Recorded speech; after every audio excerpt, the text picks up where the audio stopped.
Hi, I'm Chris Aguilar. I go to Full Sail University, and this is my level for my Level Design 1 class. I called my level Getting Your Bearings because it's a tutorial for the beginning of the game. So the player begins in the bathroom. They're disoriented, they don't know where they are, what's going on. A message would appear or a storyline before the level starts explaining where they are and what they need to do.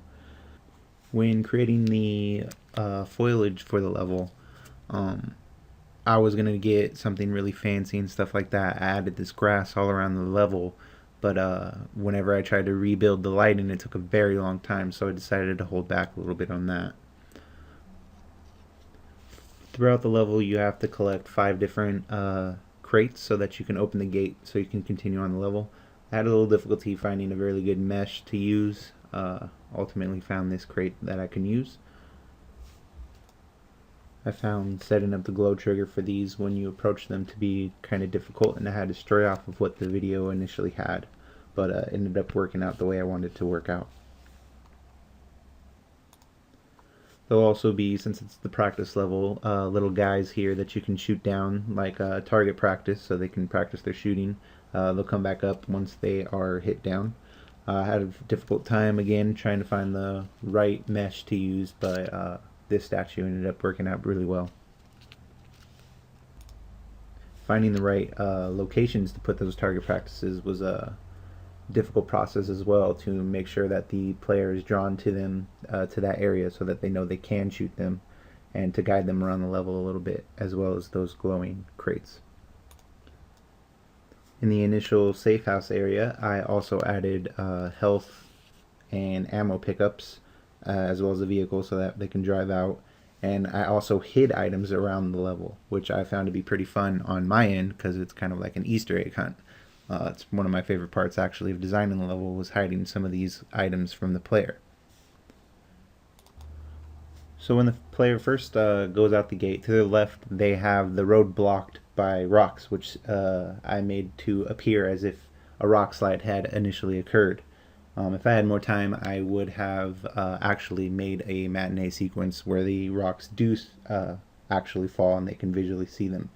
My next issue lay in figuring out a natural ramp sequence that the player can jump over. I had a river set up that was actually smaller than I initially anticipated, and a drawbridge which I initially thought wouldn't work because you wouldn't need a drawbridge for a small river. So I decided to go with this old ruined natural cobblestone bridge that kind of collapsed over time that the player can jump over. And as they jump over it, a Dukes of Hazzard camera view shows them from a different camera angle, and I also made sure to slow the camera down to add some effect to it. Next is the roadblock. Initially I was just going to have a tree fall over, but assignment details I read again said that there needed to be fire, so I decided to make an explosion for the tree to fall over. I kind of went on after that and then realized that why would there be an explosion randomly, so I decided to add barrels to make it look like the barrels exploded, as if they were like full with oil or something like that. And I'm glad that fire was a requirement because it allowed me to get a little bit more in tune with particle systems.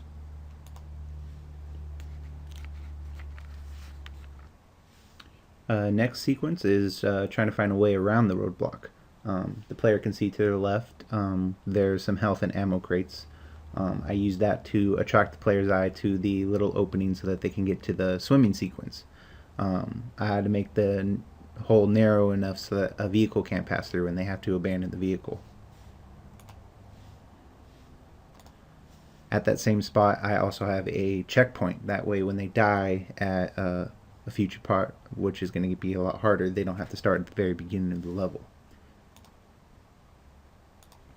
I had a fun time creating the pond.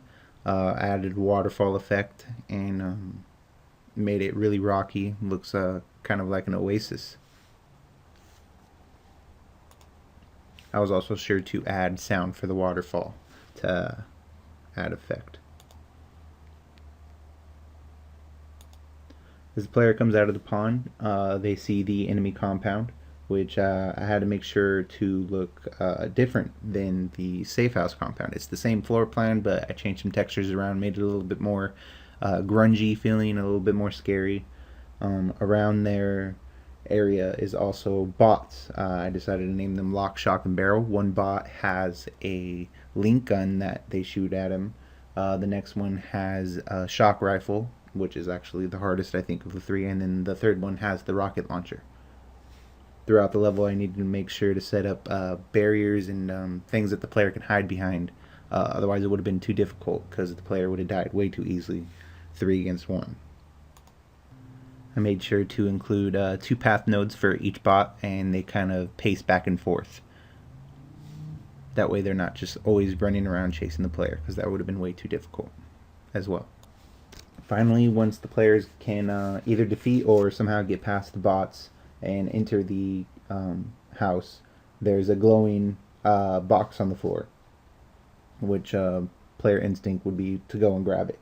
And that's it. That's the item that they need to acquire for the storyline to progress and end the level. An end message occurs, and it ends the game. Make sure that it exits out of it and gives a nice little Mario reference ending. Thank you for watching, and hope you enjoyed my level.